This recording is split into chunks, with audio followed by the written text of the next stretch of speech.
Graça e paz, eu sou a pastora Dircileia, Igreja Metodista em Vila Paulistana, e mais uma quinta-feira a gente está falando nesse estudo bíblico sobre a novela Gênesis. E a gente está vendo um conflito familiar, irmãos que não se entendem, e eles estão brigando pela primogenitura. Claro, a gente viu e a gente sabe muito bem que, de certa forma, Jacó era o escolhido, o preferido de Rebeca, e Esaú, o preferido do pai, porque ele era o primeiro filho. Ele era o primogênito. Mas aí na história, a gente viu a semana passada que, pela índole, pelo caráter de Esaú, Rebeca ajuda Jacó a enganar o pai e ele recebe a bênção da primogenitura das mãos do pai. Ele é abençoado, diante do Senhor.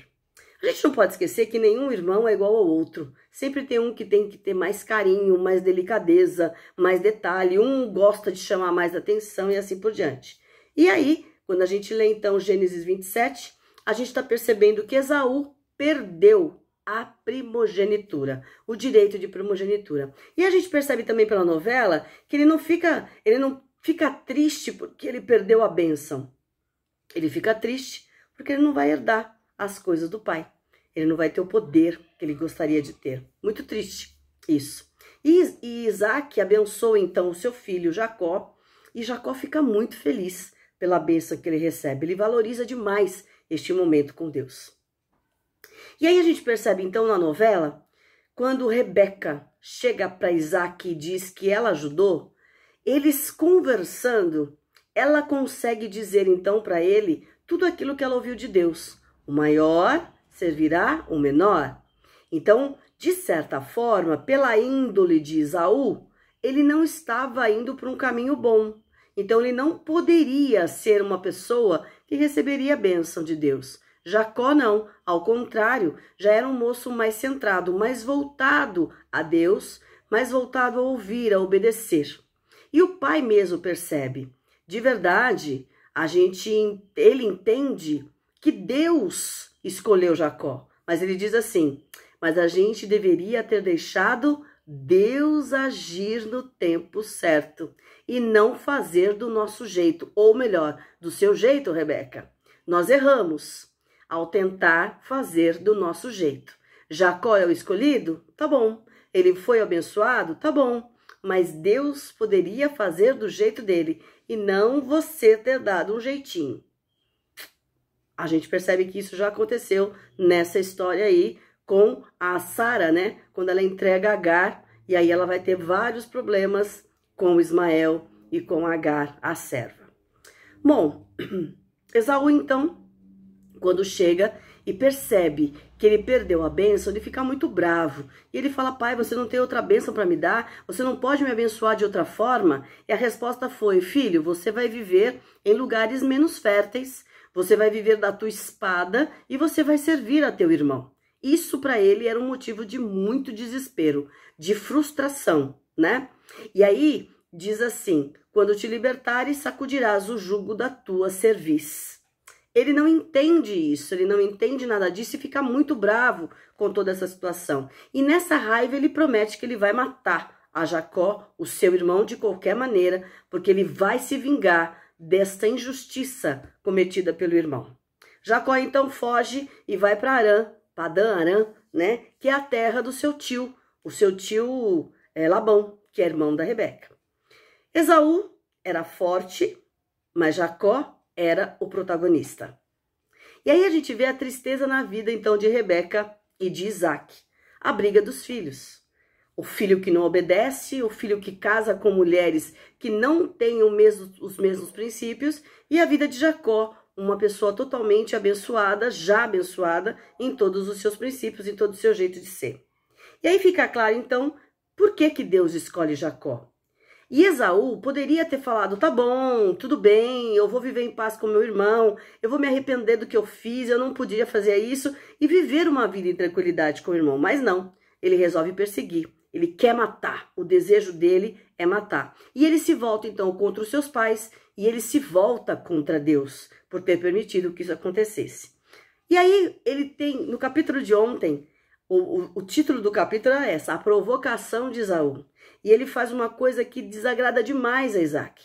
Ele vai procurar o tio, ele pede para o tio trazer uma das filhas dele para que ele se case com ela. Olha que provocação. Isso está em Gênesis 28, capítulo 28, versículo 9.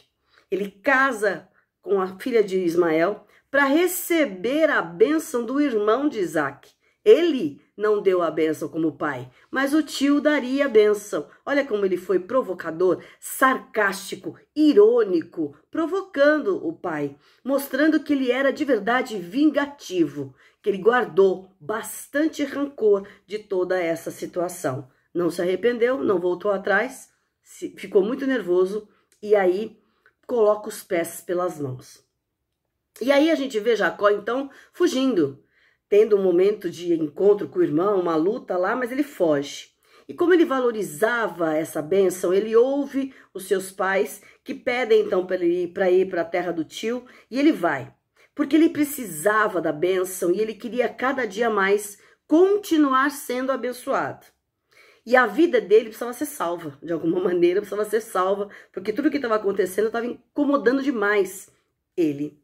E aí ele vai então procurar lá na terra de Arã, na terra de Padã Arã, uma esposa também que servisse a Deus, que honrasse o nome do Senhor e que não trouxesse tanta tristeza para os seus pais.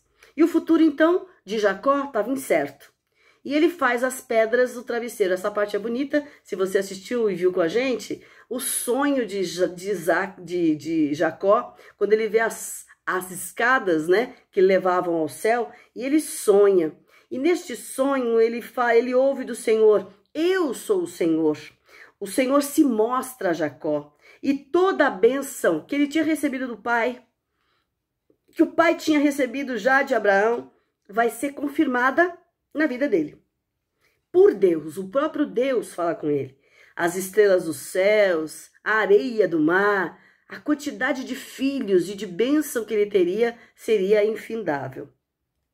E no momento de desespero, este moço estava desesperado, Deus usou de misericórdia para falar com ele e reafirmar todas as promessas. O Senhor prometeu que estaria com ele até o fim. Jacó não foi escolhido por mérito, mas por graça, porque Deus conhecia o coração de Jacó. Um homem que crescia em fé e crescia em caráter. Ele estava amadurecendo, conhecendo também ao Senhor. E acordando do sonho, ele percebe, ele diz, o Senhor está neste lugar. Este lugar é um lugar terrível. Eu não sabia que aqui era o lugar do Senhor. Este é o lugar, esta é a casa de Deus. E ele ergue um altar feito da própria pedra que ele usou para travesseiro. E ele constrói um altar. E ali fica sendo Betel, a casa de Deus. O momento que ele vai ter esse momento de intimidade com o Senhor, de encontro com o Senhor. E ele mostra o temor ao Senhor. Prometeu ao Senhor, então, naquele momento, que ele o serviria e que tudo que ele ganhasse, 10% ele daria o dízimo ao Senhor.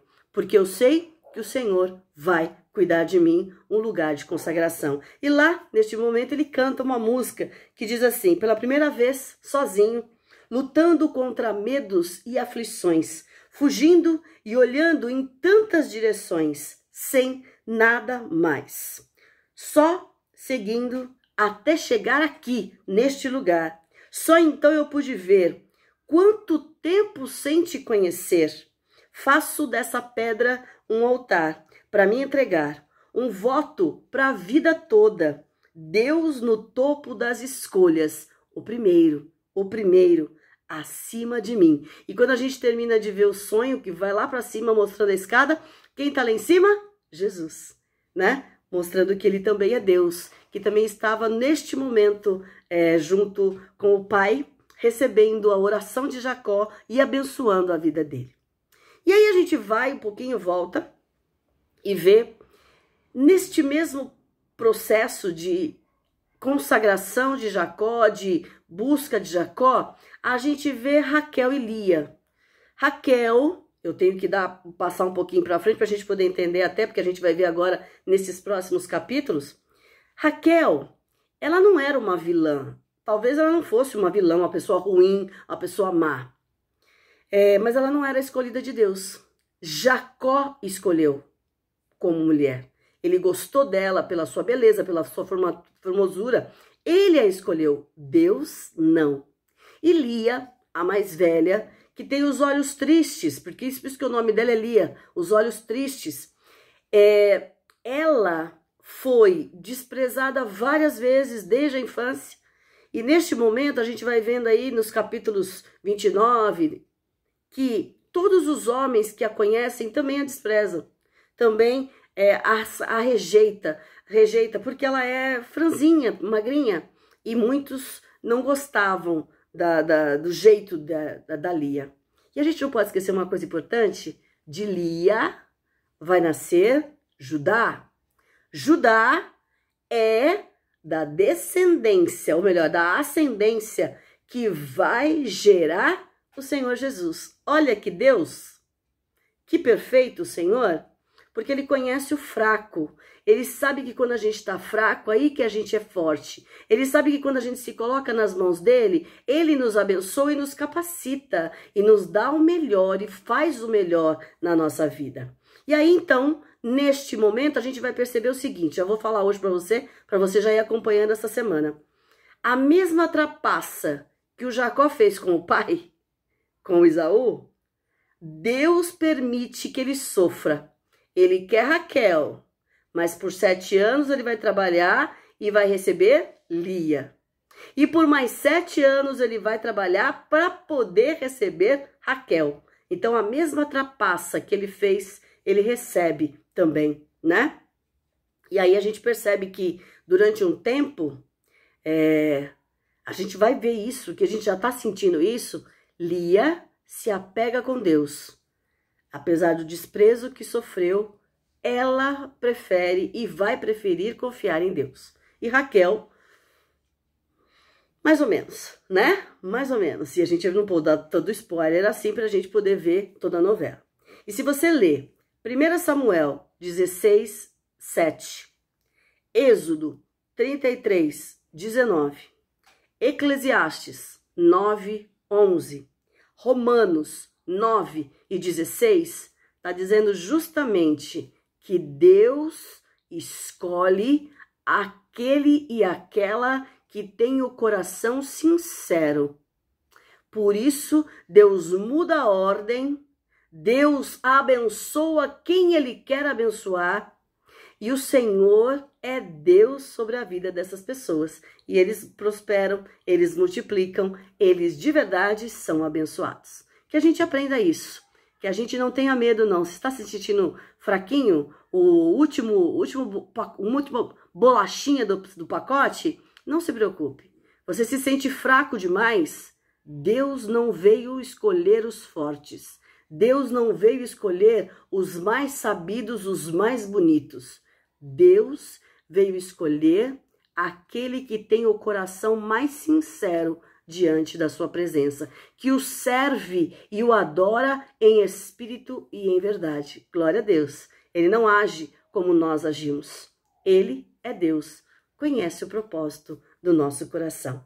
Por isso, a gente está vendo aí, ao mesmo tempo que o Senhor está abençoando o irmão mais novo, para que o irmão mais velho o sirva, da mesma forma, o Senhor está abençoando a Lia, a filha desprezada, a menos bonita, vamos dizer assim, do que a Raquel, do que a outra. E o Senhor vai mostrando que quando Ele quer, Ele traça, Ele molda e Ele leva ao caminho que é dele, para fazer a sua vontade, que é boa, perfeita e agradável.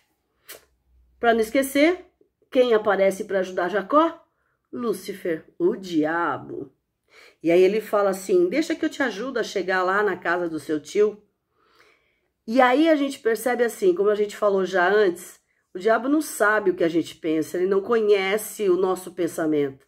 Mas aí ele vai começando a conversar com Jacó, e ele vai percebendo os planos que ele tem, o que ele quer fazer, o que ele pretende fazer, e já vai descobrindo para tentar, talvez, como sempre, dar um pitaco, botar uma discórdia, colocar uma dúvida, sempre trazer uma confusão para tirar as pessoas do caminho de Deus. E Jacó é uma pessoa que está se colocando ao serviço do Senhor, obedecendo. Claro, não agrada ao Satanás, né? A Lúcifer. Por isso, ele vai tentar talvez algumas coisinhas aí. Mas a fé é maior do que qualquer outra coisa. Amém? Que você seja abençoado também, você, sua família, que você também consiga ver o Senhor te abençoando. Na sua pequenez, saiba, o Senhor é contigo. Senhor, muito obrigado por essa oportunidade, por esse estudo. Muito obrigado por esses momentos que a gente lembra o quão nós somos importantes para o Senhor. Podemos não ser os melhores, Senhor, mas somos amados por Ti, porque o Senhor conhece o nosso coração. O Senhor é quem nos capacita. E por isso, Senhor, colocamos a nossa família, a nossa igreja, a nossa vida nas Tuas mãos, para que de verdade o Senhor nos use para fazer a Tua vontade. Continua conosco, em nome de Jesus. Amém. E a bênção do Deus Pai, Deus Filho, Deus Espírito Santo nos abençoe, nos guarde, nos renove a fé e que a gente tenha esperança de que o Senhor nos chama para algo melhor, porque dias melhores virão para receber a sua graça e a sua maravilhosa paz, hoje e sempre. Amém. Glória a Deus. Muito bem, uma boa quinta-feira, uma boa semana e a gente se vê na próxima, tá? Até mais!